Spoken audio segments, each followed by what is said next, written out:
चंडेश्वर विश्वजित बारी से छुआ को लेकिन आम गोटे बसतु ठाकुर विक्रय कर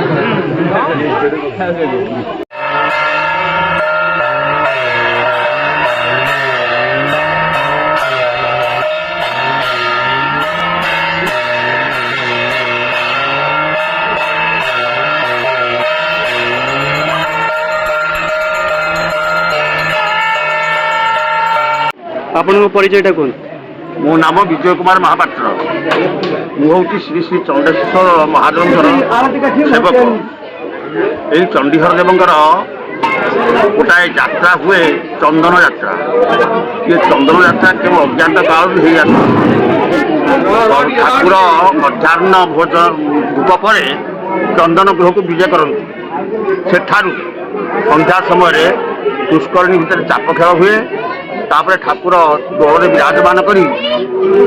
आम चाचरी भोग पाती चाचरी भोग शेष आसिक नाट्य मंडप उपवेशन करते 21 दिन जाक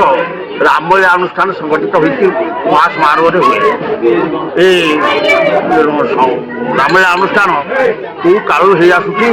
तार कहीं मीमांसा पारे किंतु यही रामलीला अनुष्ठान अनेक पैसा खर्च हुए बहु दूर दूरांतर पाख पाख पड़ोशी ग्राम मान बहु दर्शक आसती बहु समारोह बहु पुरस्कार सत्वे उक्त अनुष्ठान आज पर्यंत समाहित ये अनुष्ठान आम 100 रु ऊर्ध वर्ष अनुष्ठान ये अनुष्ठान पूर्व काल चली आसी चलुची अभिवर्त भाई ए वर्ष धूमधाम अभिषेक कार्यक्रम होती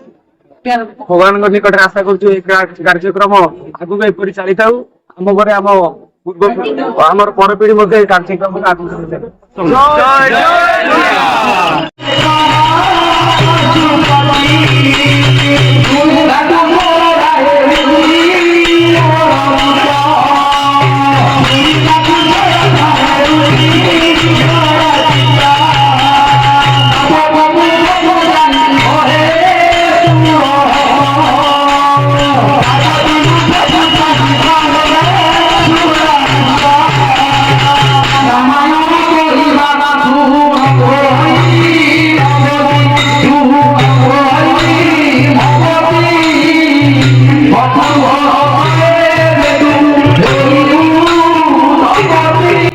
चंडेश्वर सारण रिपोर्ट ओडिशा न्यूज।